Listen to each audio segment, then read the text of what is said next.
Hi guys, welcoming you guys to mobile Pathshala. And आज की इस वीडियो में हम डिस्कस करेंगे इंग्लिश पैडागोजी से कुछ अच्छे क्वेश्चंस प्रीवियस ईयर के। तो इनको हम स्टार्ट करेंगे, बट उसके पहले आप लोग एक बार लिंक को शेयर कर दीजिए ताकि जो सीटेट 2021 में एग्जाम देने वाले हैं उनको ये क्वेश्चन मिल पाए और उनकी हेल्प हो पाए। ठीक है, तो जैसे कि आपको पता है कि 2021 का एग्जाम आपका ऑनलाइन होने वाला है और आप लोगों ने अभी तक का जो है ऑफलाइन एग्जाम दिया है, तो जाहिर सी बात है आप लोग को प्रॉब्लम तो थोड़ी बहुत फेस होगी ही। लेकिन अगर आपने अभी से प्रेपरेशन अपनी स्टार्ट कर दी है, थोड़ा सा ऑनलाइन मॉक टेस्ट देना स्टार्ट कर दिया है, ऑनलाइन पढ़ ही तो रहे हैं 2 साल से आप, लेकिन अगर आप मॉक टेस्ट अगर ऑनलाइन देना स्टार्ट कर दें सीटेट के क्वेश्चंस के लिए तो आपको काफी हेल्प होगी उससे। ठीक है, तो अभी अब आज का हम इन क्वेश्चंस को करेंगे और ये बिल्कुल भी अपने दिमाग में ना रखिएगा कि आपका सिलेबस चेंज हो गया है। जो नोटिफिकेशन सीटेट 2021 के एग्जाम के लिए आया था उसमें ये लिखा हुआ था कि विद इन एग्जिस्टिंग सिलेबस आपका जो है पेपर होगा। तो ऐसा बिल्कुल भी नहीं है कि सिलेबस चेंज हो रहा है, थोड़ी बहुत जो भी चेंजेस होगी वो आपका जो है जब नोटिफिकेशन आएगा तो उसमें ये बातें वहां पर क्लेरिफाई कर दी जाएंगी। ठीक है, तो अभी आपको क्या करना है, ऑनलाइन मॉक टेस्ट देना है और ऑनलाइन पढ़ाई कर ही रहे हैं आप। और जो आपका प्रीवियस ईयर का इंग्लिश पैडागोजी का क्वेश्चन था वो आज हम करने वाले हैं। इससे रिलेट करके आप हिंदी पैडागोजी को भी बहुत ही अच्छे से समझ सकते हैं। तो फटाफट से स्टार्ट करते हैं गाइस हम क्वेश्चंस करना। एक बार लिंक को भी शेयर कर दीजिए, पूरी वीडियो देखिएगा, लाइक तभी करिएगा और सब्सक्राइब तभी करिएगा। ठीक है, चलिए स्टार्ट करते हैं। अब देखिए आज का जो पहला क्वेश्चन है वो कह रहा है कि the main responsibility of a language teacher as a facilitator is, मतलब एक लैंग्वेज के टीचर की एज अ फैसिलिटेटर क्या क्या रिस्पॉन्सिबिलिटीज होती हैं। ठीक है, एक टीचर क्या अपने बच्चों को लैंग्वेज सिखा पाएगा, किस तरीके से सिखा पाएगा, उसकी क्या क्या रिस्पॉन्सिबिलिटी होती है। तो पहला ऑप्शन यहाँ पर कहता है to provide a lot of information and make the learners listen to it. आप उनको बहुत सारी इंफॉर्मेशन दे दो एक ही बार में ताकि वो बच्चा क्या हो जाए, पजल्ड हो जाए, उसको बिल्कुल भी कुछ भी ना समझ में आए। ऐसा कुछ करना चाहिए लैंग्वेज के टीचर को। या फिर to strictly control the class and cover the syllabus in quick time. Syllabus को जल्दीबाजी में खत्म कर देना चाहिए, इससे आप उस लैंग्वेज बच्चे को सिखा पाएंगे। देखो ये सब नेगेटिव्स आ रहा है। इंफॉर्मेशन थोपना ये बिल्कुल भी कोई भी एप्रोप्रिएट सेंस नहीं देगा, क्योंकि अगर आप थोड़ा भी कॉमन सेंस लगाएंगे तो ये समझ जाएंगे कि मान लिया आप ही कोई बात सीख रहे हैं तो बहुत सारी इंफॉर्मेशन ले करके जब आप दिमाग में चलते हैं तो पजल्ड हो जाते हैं। उसके यानी कि स्टेप वाइज जब हम कोई भी लैंग्वेज को सीखते हैं आराम से सीख पाते हैं तो वो ज्यादा लॉन्ग लास्टिंग रहता है और आराम से हम सीख पाते हैं उसको सही से। ठीक है, सी वाला कहता है to read the lessons aloud and provide explanation for each line. आप ईच लाइन जो भी कुछ पढ़ रहे हो उसका एक्सप्लेनेशन आप उसी लैंग्वेज में करो जिसके लिए आप प्लान कर रहे हो, जिसको आप सीखने की कोशिश कर रहे हो। तो यहाँ भी ऐसा कुछ भी सही सेंस नहीं बन रहा है। अच्छा, लास्ट वाला ऑप्शन कहता है, यही सही हो सकता है, एक ही बचा हुआ है, बट एक बार इसको भी हम देख लेते हैं। To create number of opportunities for the learners to use the language meaningfully, यानी कि बहुत सारी अपॉर्चुनिटीज को लैंग्वेज टीचर को क्रिएट करना चाहिए जिससे बच्चा बार बार उसी लैंग्वेज में बात करे जिससे वो टारगेट मान करके चल रहा है। अगर वो ये मान के चल रहा है कि उसको इंग्लिश बोलनी है तो उसको क्या करना होगा, उसको आसपास ऐसी ही अपॉर्चुनिटी क्रिएट करनी पड़ेगी, ऐसा कुछ एनवायरनमेंट बना के चलना पड़ेगा जिससे वो बार बार उसी लैंग्वेज में बात करे। तो ये एक ऐसा मीडियम हो जाएगा जिससे उसको लैंग्वेज काफी अच्छे से आ जाएगी। ठीक है, तो ये हमारा जो डी वाला ऑप्शन है ये सही तरीके से इसको एक्सप्लेन कर पा रहा है, इसलिए ये यहाँ पर क्या हो जाता है, करेक्ट हो जाता है। नेक्स्ट हम देखेंगे, next question says which of the following will help learners take greater responsibility for their own learning. Which of the following will help learners, जो हमारे लर्नर्स हैं उनको कौन सी ऐसी बात है जो उनको हेल्प करती है greater responsibility for their own learning. जो भी उन्होंने सीखा है, उन्होंने जो सीखा है अपनी खुद की लर्निंग की रिस्पॉन्सिबिलिटी किस मीडियम में हमारे लर्नर्स दे पाते हैं। पहला ऑप्शन यहाँ पर कहता है कंट्रोल्ड राइटिंग टास्क। अगर बच्चों को कुछ लिखने को दे दिया जाए तो इससे पता चलेगा कि वो कितना उन्होंने सीखा। एक अगर उनको हम कुछ भी लिखने को दे दें कि भाई आपको इसी चीज पर ये टॉपिक पर ये बात लिखनी है, तो इससे हम पता कर पाएंगे कि बच्चे ने कितना कुछ सीखा है अभी तक का। दूसरा कहता है पीयर असेसमेंट, और लास्ट पीयर असेसमेंट का मतलब होता है ग्रुप में जब बच्चे एक दूसरे की चेकिंग करते हैं, एक दूसरे को चेक करते हैं कि उन्होंने कितना क्या सीखा, क्या उन्होंने पढ़ा, एक दूसरे की इंटर चेकिंग करना ही पीयर असेसमेंट कहलाता है। लास्ट सी वाला कहता है समेटिव असेसमेंट। समेटिव असेसमेंट क्या होता है, देखो असेसमेंट हम दो तरह से करते हैं, पेरियोडिक जिसको एफए बोलते हैं, मतलब फॉर्मेटिव असेसमेंट भी बोलते हैं और पेरियोडिक असेसमेंट भी बोलते हैं, और दूसरा होता है हमारा समेटिव असेसमेंट। ठीक है, एक असेसमेंट होता है हमारा पेरियोडिक और दूसरा होता है समेटिव असेसमेंट। ये जो पीरियोडिक असेसमेंट होता है ये हमारा किया जाता है पर मंथ किया जाता है। आप सीबीएसई में अगर पढ़ा रहे होंगे या सीबीएसई स्कूल में पढ़े होंगे, सीबीएसई मीडियम से पढ़े होंगे, तो आपको पता होगा कि ये जो आपका पीरियोडिक असेसमेंट होता है ये पर मंथ होता है। और ये जो समेटिव असेसमेंट होता है ये हाफ ईयरली एग्जाम की तरह होता है, 6 महीने में किया जाता है समेटिव असेसमेंट। तो यहाँ जो आपका आंसर होगा ये समेटिव असेसमेंट होगा। जब हम समेटिव असेसमेंट करते हैं तो हम ये पता कर पाते हैं कि बच्चे ने कितना कुछ अभी तक का सीखा है, तो इसके तहत हम ये पता कर पाएंगे, ठीक है। और सुपरवाइज्ड रीडिंग सेशन, सुपरवाइज करो, अगर बच्चा पढ़ रहा है तो उसको देखो कि वो कितना कुछ सही पढ़ रहा है, कितना कुछ गलत पढ़ रहा है, तो इससे आप नहीं फिक्स कर पाएंगे। जब वो खुद बच्चा पेपर अटेम्प्ट करेगा, जो भी क्वेश्चन पेपर आपने जो 6 महीने में पढ़ाया, जब आप उस बच्चे को वो क्वेश्चन पेपर देंगे और बच्चा क्वेश्चन पेपर को लिखने की कोशिश करेगा अपने तरीके से, तब आप ये फिक्स कर पाएंगे कि उसका अपना जो लर्निंग है वो किस लेवल पर है। तो ये लेवल हम डिफाइन करने के लिए समेटिव असेसमेंट कराते हैं, ठीक है। चलिए नेक्स्ट आ जाते हैं। When young learners are taught to improve their spelling and punctuation, they will।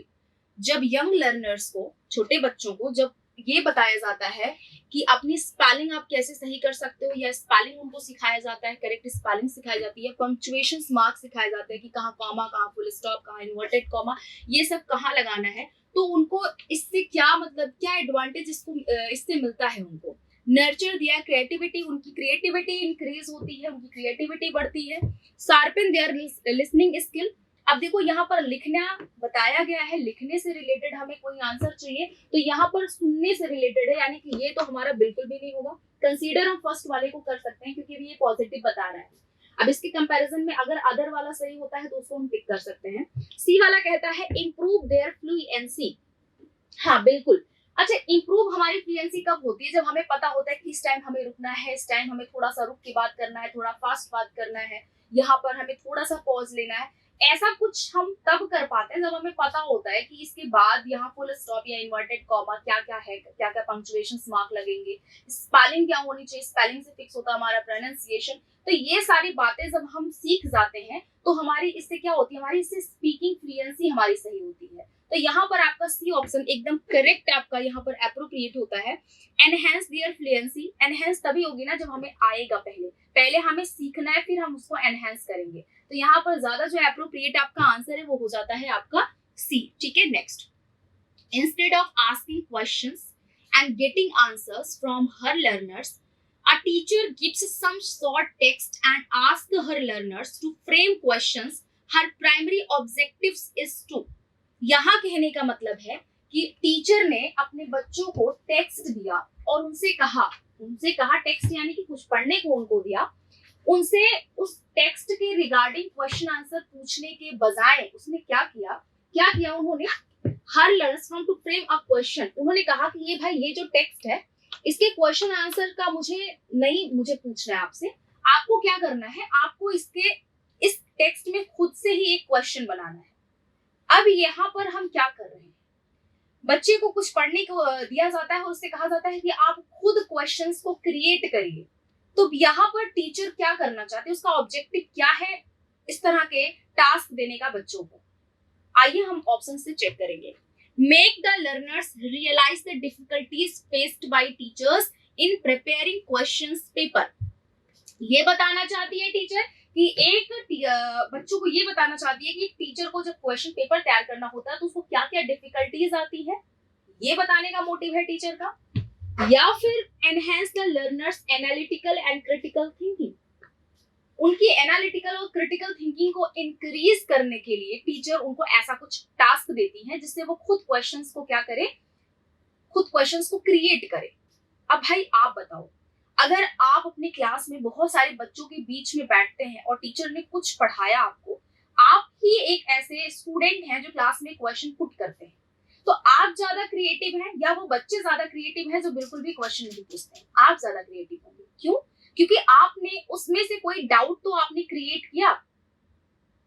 Basically चीजें टीचर एज इट इज जो टेक्स्ट में है वो तो आपको टीचर ने पढ़ाया ही, बट डाउट आपने खुद क्रिएट किया और जिससे आपकी क्रिटिकल एनालिटिकल जो है कैपेबिलिटी आपकी इंक्रीज होती है। तो ये आपका यहाँ पर टीचर का ये मोटिव था, ये ऑब्जेक्टिव था कि जब वो खुद बच्चे अपने क्वेश्चंस को क्रिएट करेंगे तो उससे उनकी एनालिटिकल और क्रिटिकल थिंकिंग क्या हो जाएगी, एनहेंस हो जाएगी। क्लियर इतनी बात? तो आपका यहाँ पर सी ऑप्शन क्या हो जाता है, करेक्ट हो जाता है। Train their help during examinations, उनको एग्जामिनेशन में ट्रेंड बनाने के लिए, ताकि वो एकदम से क्या हो जाएगा, फास्ट तरीके से एग्जामिनेशन में पेपर को, क्वेश्चन पेपर को अटेम्प्ट करे। इस वजह से उन्होंने क्या किया, इस वजह से उन्होंने ऐसा कुछ दिया बच्चों को टास्क, ऐसा कुछ भी नहीं है। यहाँ पर जो है आपका करेक्ट क्या होगा, बच्चों की एनालिटिकल और क्रिटिकल थिंकिंग को एनहेंस करने के लिए उन्होंने बच्चों को ऐसा कुछ टास्क दिया। क्लियर इतनी बात? Under constructivist approach to a language learning, learners are encouraged to, अगर हम कंस्ट्रक्टिविस्ट अप्रोच का मतलब होता है रचनात्मक तरीके से, रचनात्मक तरीके को आप क्रिएटिविटी अप्रोच भी बोल सकते हैं, कंस्ट्रक्टिविस्ट अप्रोच भी बोल सकते हैं। अगर हम क्लास में कंस्ट्रक्टिविस्ट अप्रोच या क्रिएटिव अप्रोच से कोई लैंग्वेज सीखने की कोशिश कर रहे हैं तो यहाँ पर क्या खास बातें हैं, तो यहाँ पर मतलब लर्नर्स को किस बात से एनकरेज किया जाता है, उनको प्रोत्साहित किया जाता है, किस बातों से, किन बातों से, अवॉइड एरर्स कंप्लीटली, आप कंप्लीटली जो एरर्स हैं, जो गलतियां हैं, उनको अवॉइड कर दीजिए, बिल्कुल नहीं। जो गलतियां हैं, गलतियों से हम काफी ज्यादा सीखते हैं बजाय हम अपनी अच्छाइयों से। जब हम गलतियां करते हैं और हम जब रियलाइजेशन करते हैं तो हमें ये पता चलता है कि हाँ हमने ये गलती की, अब इसको इम्प्रूव कैसे करना है। तो ये यहाँ पर जो है बिल्कुल भी गलत है। सेकेंड वाला कहता है प्रैक्टिस लैंग्वेज ड्रिल्स मैकेनिकली, ये जो ड्रिल मतलब आप बच्चे को ठूस ठूस के लैंग्वेज सिखा दीजिए, है ना। ड्रिल को आर्मी मेथड भी बोलते हैं, जब बच्चे को ठूस के लैंग्वेज बता दिया जाता है, जब भर दिया जाता है, सारी इंफॉर्मेशन दे दी जाती है, उसको ड्रिल मेथड कहते हैं। तो ये यहाँ पर बिल्कुल भी नहीं है। अगर हमें कंस्ट्रक्टिविस्ट अप्रोच अपनाना है तो ड्रिल मेथड वहां पर बिल्कुल भी एप्रोप्रिएट नहीं होगा। सी वाला कहता है discover the rules of grammar from examples, example से आप ग्रामर के रूल्स को ढूंढने का काम करें। तो ये एक कंस्ट्रक्टिविस्ट अप्रोच होगा जिससे आप लैंग्वेज को सीख पाएंगे।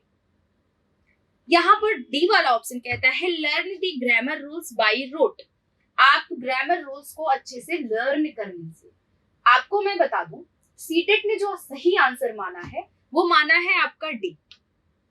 डी को उन्होंने सही माना है, बट अगर आप सोचने की समझने की कोशिश करें तो आपका सी ऑप्शन यहाँ पर करेक्ट होता है कि आप क्या करो, एग्जाम्पल्स के थ्रू ग्रामर के रूल्स को डिस्कवर करो। कि आपने कोई एक सेंटेंस पढ़ा, then you try to find out the rules behind this sentence. इसका जो सेंटेंस का जो मतलब क्या, क्यों यहाँ पर ऐसा यूज हुआ है, क्यों यहाँ पर जो है प्रेपोजिशन आया है, क्यों कंजंक्शन आया है, क्या लिंकिंग वर्ब होता है, ऐसा कुछ आप जानने समझने की तभी कोशिश कर पाएंगे जब आपके पास में एक प्रॉपर एग्जाम्पल होगा, सेंटेंस होगा, तो वहां पर आप ग्रामर की रूल्स को अप्लाई कर सकते हैं कि यहाँ पर ऐसा ऐसा रूल है। तो आप एग्जाम्पल टू रूल जा सकते हैं, रूल टू एग्जाम्पल नहीं जाएंगे। तो ये हम थोड़ा सा यहाँ पर मतलब है, बट सीटेट ने जो सही आंसर माना है वो आपका डी ही माना है। ठीक है, नेक्स्ट आ जाते हैं after a story telling session. Story telling session के दौरान बाद में the learners are asked to change the ending of the story, this will help the learners. यहाँ पर क्या होता है, स्टोरी बताया जाता है स्टूडेंट्स को, अब टीचर बोलती है कि आप क्या करिए, आप इस स्टोरी की एंडिंग को आप खुद बताइए। एंडिंग जो है वो है, बट एंडिंग आप खुद से क्रिएट करिए, क्या हो सकता है। अब यहाँ भी क्या हो रहा है, यहाँ भी हम खुद की कैपेबिलिटीज को, एनालिटिकल थिंकिंग को यहाँ पर हम यूज करने की बात कर रहे हैं। ये तो आप समझ सकते हैं, जब हम खुद से चीजों को प्रैक्टिस करने की कोशिश करते हैं, खुद चीजों को हम क्रिएट करते हैं, तो वहां पर क्रिटिकल थिंकिंग, एनालिटिकल थिंकिंग का हम यूज करते हैं। अब देखिए यहाँ पर डेवलप लाइब्रेरी रेफरेंस स्किल। अच्छा, यहाँ जो कहता है लास्ट में कंक्लूजन क्या होना चाहिए, लर्नर्स को हेल्प होनी चाहिए किसी चीज में। ये कंक्लूजन होना चाहिए कि लर्नर्स को हेल्प मिले। ठीक है, जो पहला वाला ऑप्शन है कहता है कि डेवलप लाइब्रेरी रेफरेंस स्किल। अब यहाँ लाइब्रेरी का कोई क्वेश्चन तो है नहीं, लाइब्रेरी से रिलेटेड है, इट मींस ये फर्स्ट करेक्ट इनकरेक्ट होता है। Evaluate the teachers originally, evaluation हमें टीचर का नहीं बच्चे का करना है, सो इट मींस कि ये भी हमारा यहाँ पर इनकरेक्ट है। Becoming imaginative and creative, and last है अंडरस्टैंड ग्रामर बेटर। तो ग्रामर से बिल्कुल भी हमें अभी यहाँ पर ग्रामर नहीं, एंडिंग बताना है स्टोरी को, खुद से स्टोरी को क्रिएट करना है, तो ग्रामर का कोई क्वेश्चन ही नहीं यहाँ पर उठता है।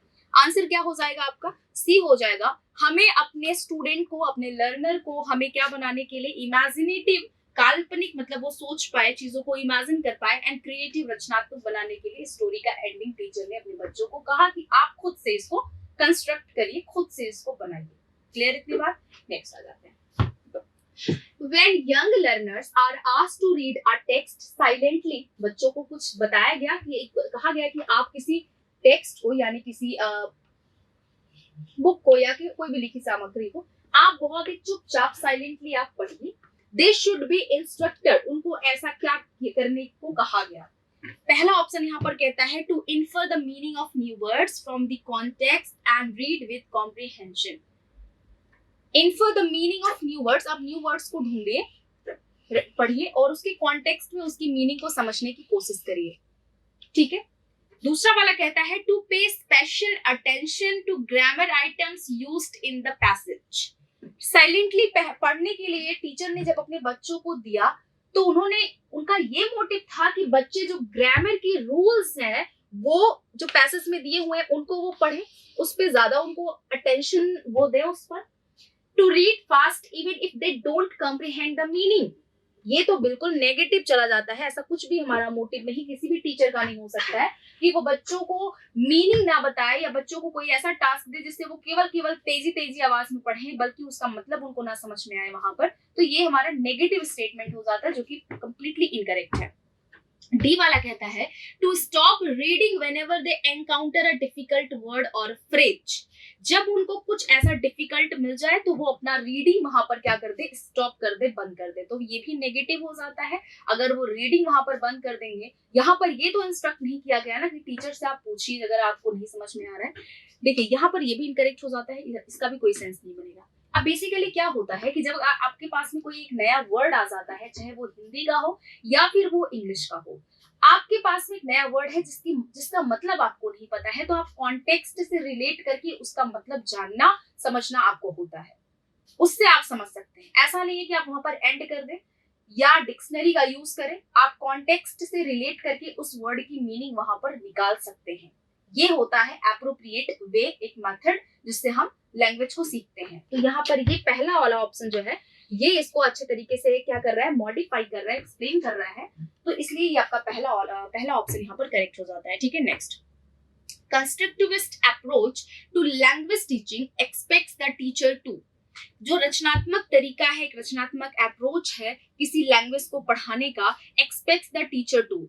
ये क्या मतलब, टीचर्स का इससे क्या एक्सपेक्टेशन होता है? देखो यहाँ पर पहला वाला ऑप्शन कहता है construct own curriculum, make learners prepare their own textbook, help construct knowledge using their experience and give pre-constructed knowledge to learners।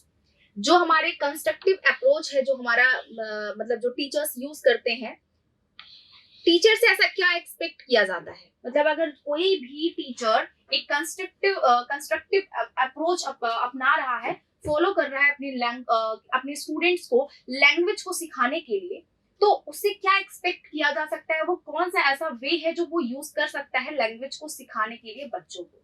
तो पहला वाला कहता है यहाँ पर कंस्ट्रक्ट ओन करिकुलम, अपना खुद का एक उसको सिलेबस फिक्स करना चाहिए, अपना खुद का करिकुलम उसको बनाना चाहिए, अपना खुद का सिलेबस वहां पर उसको बनाना चाहिए।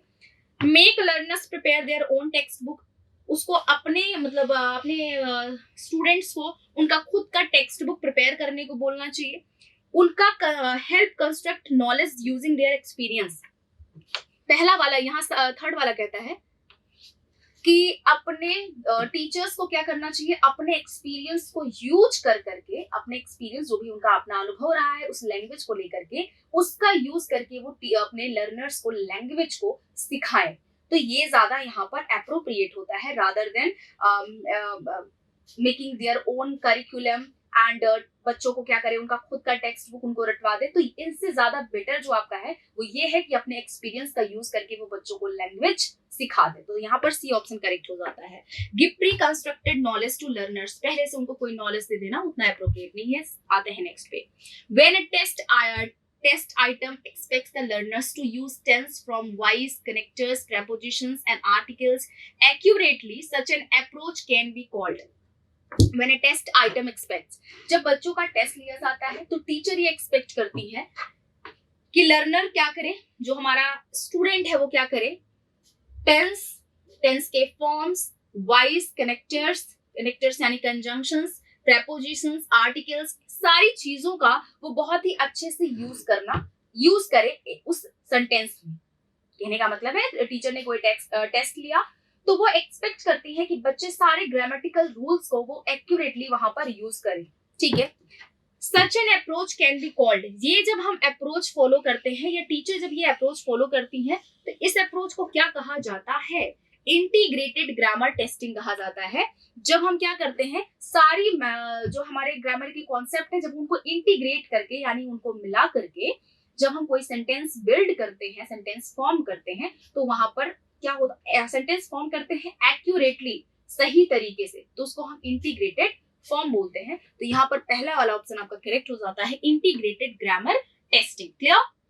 Asserted grammar practice mixed. अच्छा देखो यहाँ पर इंटीग्रेटेड और मिक्स में थोड़ा आप कंफ्यूज हो सकते हैं।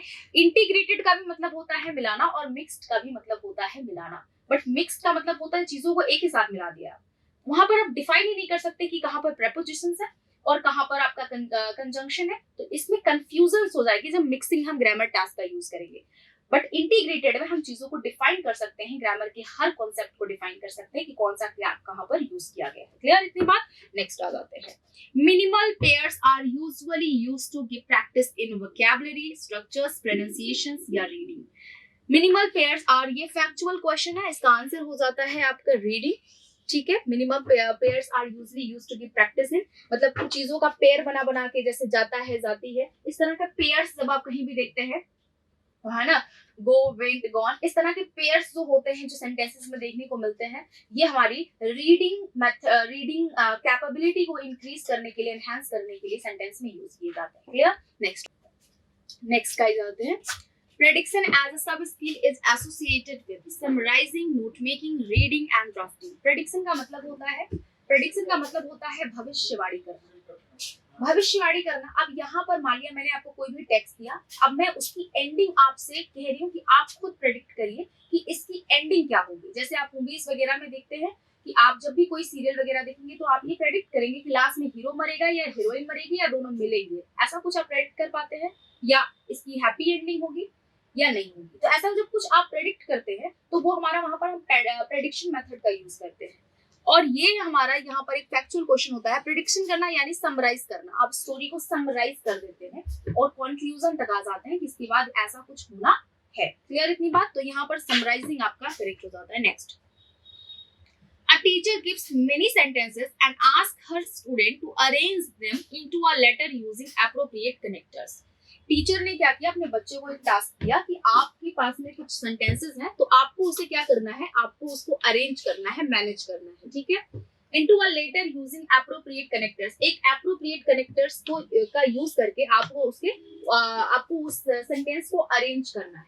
The skill that is chiefly involved in the task is organizing, आपका हो जाएगा यहाँ पर आंसर कि ऑर्गेनाइज करना, सुसंगठित करना चीजों को, जो चीजें क्या है अनमैनेज्ड है उनको बेटर कनेक्टर्स का यूज करके यानी कंजंक्शंस का यूज करके आप उनको क्या कर रहे हो, उनको ऑर्गेनाइज कर रहे हो ताकि वो सही मीनिंग दे पाए, ठीक है। तो यहाँ पर आपका ऑर्गेनाइजिंग हो जाएगा। एक्सपेंडिंग नोट्स का मतलब होता है चीजों को बढ़ा रहे हो, रिराइटिंग दोबारा लिख रहे हो, और कॉलिकेशन मतलब होता है एक ही साथ में वर्ड्स को मिक्स कर देना, एक ही साथ में वर्ड्स को मिक्स कर देना। क्लियर आ जाते हैं। नेक्स्ट पे, when a teacher uses lessons in science and social science to teach language, such an approach can be termed as, भाई मान लिया यहाँ पर जो बताया गया है, यहाँ पर ये बताया गया है कि टीचर अपने बच्चों को लैंग्वेज, जो उसका टारगेट लैंग्वेज है वो सिखाने की कोशिश कर रही है, तो उसने क्या किया मतलब आपने उसी लैंग्वेज को इंग्लिश में भी आप वही लैंग्वेज पढ़ पा रहे हो,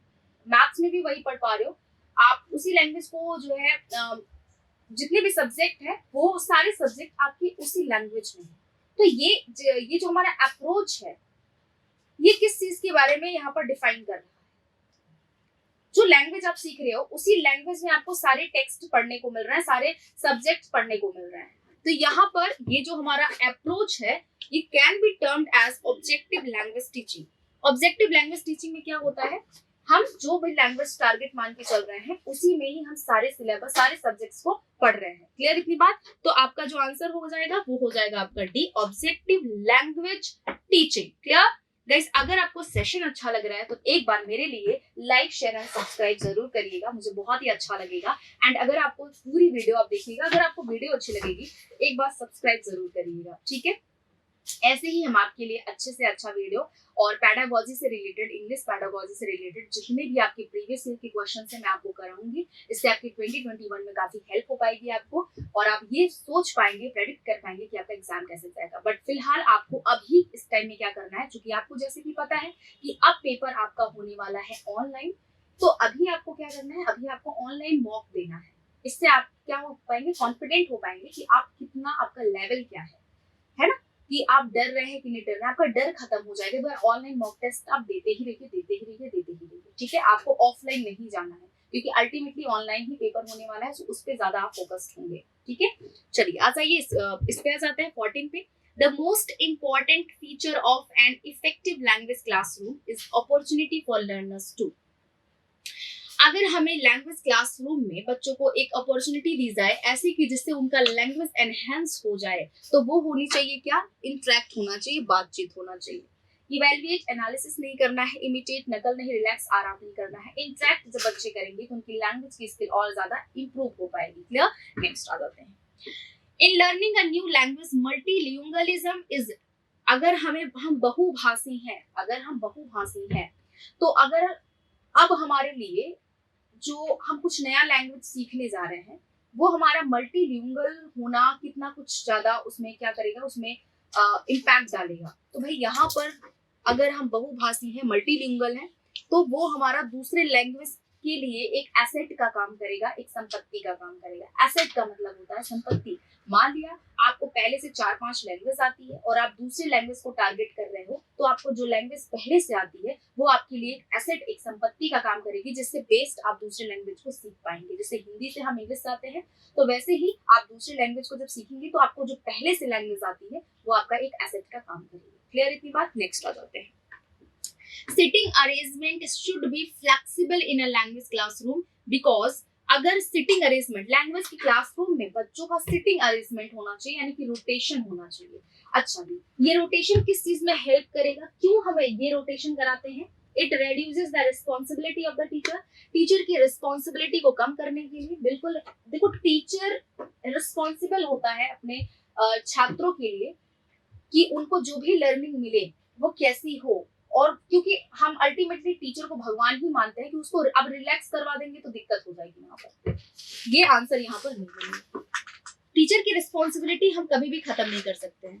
सेकेंड वाला कहता है it helps the teacher in maintaining discipline, discipline को मेंटेन करने के लिए सिटिंग अरेंजमेंट कराया जाता है। It helps learners change their places frequently, it facilitates pair work and group work. भाई अगर बच्चे जो है एक ही जगह पर बैठे रहेंगे तो वो उनको क्या करेगा, एक ही जगह पर बैठे रहेंगे तो वो इंटरेक्ट नहीं कर पाएंगे, डिफरेंट चाइल्ड मतलब जितने भी बच्चे बैठे हैं उनसे इंटरेक्ट नहीं कर पाएंगे। बट अगर वो अपने प्लेसेस को चेंज कर रहे हैं, दूसरे बच्चों से मिल रहे हैं, तो उससे वो इंटरेक्शन उनका बढ़ता जाएगा और वो लैंग्वेज को काफी जल्दी सीख पाएंगे। ठीक है? सो मतलब पेयर वर्क या बोले पीयर वर्क करने के लिए या ग्रुप में काम करने के लिए सिटिंग अरेंजमेंट कराना क्या है, बहुत ज्यादा जरूरी होता है। चलो यहाँ पर आपका डी ऑप्शन करेक्ट हो जाता है। नेक्स्ट आ जाते हैं। Learners acquire a language by, learners कोई लैंग्वेज सीख पाते हैं analysing the structure of the language, studying the literature of that language, learning about the culture of the speaker of that language and using the language in a natural interactive environment। अगर आप बार बार अपने language को use करेंगे तो आप उस language को जल्दी ही सीख पाएंगे, इसलिए आपका डी ऑप्शन यहाँ पर क्या हो जाता है, करेक्ट हो जाता है। अगर आप कल्चर के बारे में जाएंगे कि लैंग्वेज कहाँ से बनी, क्यों बनी, लोग क्यों बोलते हैं, क्यों इसका क्या क्या इंपॉर्टेंस होता है, ये सारी चीजें यहाँ पर क्या हो जाएंगी, मोनोटोनस हो जाएंगी, इसलिए ये आपका सी ऑप्शन यहाँ पर नहीं करेक्ट होगा। Studying the literature of that language, उस लैंग्वेज के लिटरेचर को पढ़ना, बट अगर आप कुछ नहीं समझ रहे हो तो गलत बात है, बिल्कुल भी आपको हेल्प नहीं करेगा। पहला कहता है analysing the structure of that language, उस लैंग्वेज की स्ट्रक्चर्स को एनालाइज करना, बट यहाँ पर ज्यादा एप्रोप्रिएट क्या होगा, डी होगा। अगर आप बार बार लैंग्वेज को यूज करोगे तो लैंग्वेज आपको जल्दी ही आ जाएगी। Clear? Next, teachers should not give corporal punishment to learners because, corporal punishment का मतलब होता है फिजिकल पनिशमेंट, यानी बच्चों को शारीरिक रूप से बिल्कुल भी कोई मतलब मारपीट मार ना पड़े। अगर बच्चों को मतलब शुड नॉट गिव, नहीं देना चाहिए, कॉर्पोरल पनिशमेंट नहीं देना चाहिए अपने लर्नर्स को, क्योंकि इट इज रिस्की, ये रिस्की होता है, या it creates stress and fair in learners. बच्चों में जो है स्ट्रेस या फियर आ जाता है, इसलिए वो अगर बच्चे डर जाएंगे तो वो लैंग्वेज को बिल्कुल भी नहीं सीख पाएंगे, है ना। बच्चों को डराना नहीं, प्यार से समझाना होता है। तो यहाँ पर बी ऑप्शन आपका करेक्ट हो जाता है। और सी कहता है it is only an emotional release for the teacher and make parents very angry. तो ये यहाँ पर बिल्कुल नहीं करेक्ट है। चलिए नेक्स्ट आ जाते हैं। All round development of a child implies, all round development का होता है बच्चों का सर्वांगीण विकास कैसे हो पाएगा बच्चों का, बताइए। ऑफ चाइल्ड क्या क्या चीजें होती हैं, ऑल राउंड डेवलपमेंट में बच्चों की क्या क्या चीजें होती हैं, क्या क्या बातें होती हैं। तो पहला कहता है यहाँ पर harmonious development of physical, emotional and mental faculties. बच्चों का जब भी हम ऑल राउंड डेवलपमेंट की बात करते हैं, यानी कि सर्वांगीण विकास की बात करते हैं, तो वहां पर उसके हम फिजिकल, इमोशनल और हार्मोनियस डेवलपमेंट, मेंटल फैकल्टीज, सारी चीजों को लेकर के चलते हैं। इसलिए पहला ऑप्शन यहाँ पर क्या हो जाता है आपका, करेक्ट हो जाता है। सेकंड वाला कहता है specialised training to make the learners a jack of all trade. इस तरह की ट्रेनिंग बच्चे को दी जाए कि वो सारे, मतलब जैक यहाँ पर किसी लड़की का नाम बताया गया है, कि वो सारे व्यवसाय में क्या हो जाए, काफी ज्यादा तेज हो जाए। तो ऐसा कुछ भी हमारा मतलब यहाँ से नहीं है। Following the natural stages of child development and providing vocational education for the learners to function in any work environment। ऐसा कुछ हमें उनको environment प्रोवाइड कराना चाहिए जिससे वो हर स्थिति में अपने आप को ढाल ले जाए। बट पहला वाला यहाँ पर कहता है कि बच्चों का सर्वांगीण विकास तभी हो पाएगा जब उनको इमोशनल, फिजिकल, मेंटल तीनों तरीके से उनको क्या मिले, उनको वो एनवायरमेंट मिले जिससे वो अपना इस तरह से वो मतलब अपनी इस स्टेजेस में वो अपने आप को इन स्टेजेस में वो अपने आप को डेवलप कर पाए। Clear. Next, a teacher should help the learners acquire rich imagination and ability to think out of the box, develop the learners skill of। अगर टीचर अपने बच्चों को अपने ये सिचुएशन प्रोवाइड करे कि वो आउट ऑफ द बॉक्स सोच पाए, यानी कि अपनी उस स्थिति से बाहर कोई डिसीजन ले पाए। मतलब टीचर अपने बच्चों को एक ऐसा सिचुएशन प्रोवाइड करती है कि वो आउट ऑफ द बॉक्स सोचे। ये यहाँ पर टीचर का क्या मोटिव है और इससे स्टूडेंट को क्या फायदा मिल पाता है, क्या बेनिफिट मिल पाता है। यहाँ पर पहला ऑप्शन कहता है telling stories, generating new ideas, speaking well and critical thinking. जब भी क्रिटिकल थिंकिंग हम करते हैं, जब भी हम एनालिटिकल एंड क्रिटिकल थिंकिंग करते हैं, तो वहां पर हम अपनी आइडियाज को खुद जेनरेट करते हैं, सोच पाते हैं कि हमें अब इसके बाद से क्या डिसीजन लेना है, इसका क्या रिजल्ट आएगा, प्रेडिक्ट कर पाते हैं चीजों को। तो यहाँ पर जब भी टीचर खुद से आउट ऑफ बॉक्स बच्चों को सिखाने की कोशिश करेंगे कि आप आउट ऑफ बॉक्स कैसे सोच पाओ, तो उनको क्रिटिकल थिंकिंग क्रिटिकल थिंकिंग जो है बच्चों की स्किल को बनाएंगे कि वो किस तरह से चीजों को क्या कर पाए, सीख पाए, या फिर किसी चीज के बारे में एनालाइज कर पाए कि क्या ये चीज गलत है या सही है, ऐसा कुछ भी। सो यहाँ पर आपका गाइज हमने 20 क्वेश्चन कर लिया है, और 20 क्वेश्चन करने के बाद से अभी आपको क्या करना है, वीडियो को 1-2 बार देख लेना है, और आपको तब समझ में आ जाएगा कि आपका जो पेडागोजी है वो कितना इजी है, जो आपको लगता है कि टफ है। बस आपको थोड़ा बहुत अपना कॉमन सेंस यूज करना है। आपके 2021 के एग्जाम के लिए मैं बता दूं स्पेशली कि आपका ये जो 2021 का एग्जाम है, यहाँ पर आपको केस बेस्ड क्वेश्चंस मिलेंगे, यानी कि आपको स्थिति दी जाएगी, सिचुएशंस बताए जाएंगे, और उस सिचुएशन में आपको क्या करना चाहिए, ऐसा कुछ आपको वहां पर आंसर करना पड़ेगा। ऐसा कुछ भी क्वेश्चन आएगा जो केस स्टडी पर बेस्ड होगा। फैक्चुअल क्वेश्चंस आपके कम हो जाने हैं, एप्लीकेशन बेस्ड क्वेश्चंस आएंगे। तो आपको इस तरीके से तैयार होना है और ज्यादा से ज्यादा क्वेश्चंस की प्रैक्टिस करनी है। विद इन एग्जिस्टिंग सिलेबस ही आपका रहेगा, बिल्कुल भी सिलेबस बाहर से नहीं होने वाला, थोड़ा बहुत चेंज कर देंगे या थोड़ा बहुत कुछ ऐड कर देने वाले हैं। तो ये चीजें हैं आपके 2021 के एग्जाम के लिए। आपको हर दिन प्रैक्टिस करना है ऑनलाइन मोड में, एंड एक बार पूरी वीडियो देखिएगा। अगर आपको समझ में आता है तो लाइक, शेयर एंड सब्सक्राइब करिएगा। दूसरी चीज आपके लिए गाइस ये है कि आप हमारी वेबसाइट जिसका नाम है mobilepathshala.com, mobilepathshala.com पर आपको हमारे सारे कोर्सेज मिल जाएंगे जो आपके कॉम्पिटिटिव एग्जाम्स के लिए होंगे। जो भी कॉम्पिटिशन की एग्जाम की तैयारी कर रहे हो, mobilepathshala.com, नीचे आपको लिंक मिल जाएगी। आप एक बार जरूर विजिट करिएगा, कोर्सेज को एक्सेस करके अपनी तैयारी स्टार्ट करिएगा। आज के लिए इतना ही guys, thank you so much, bye and take care.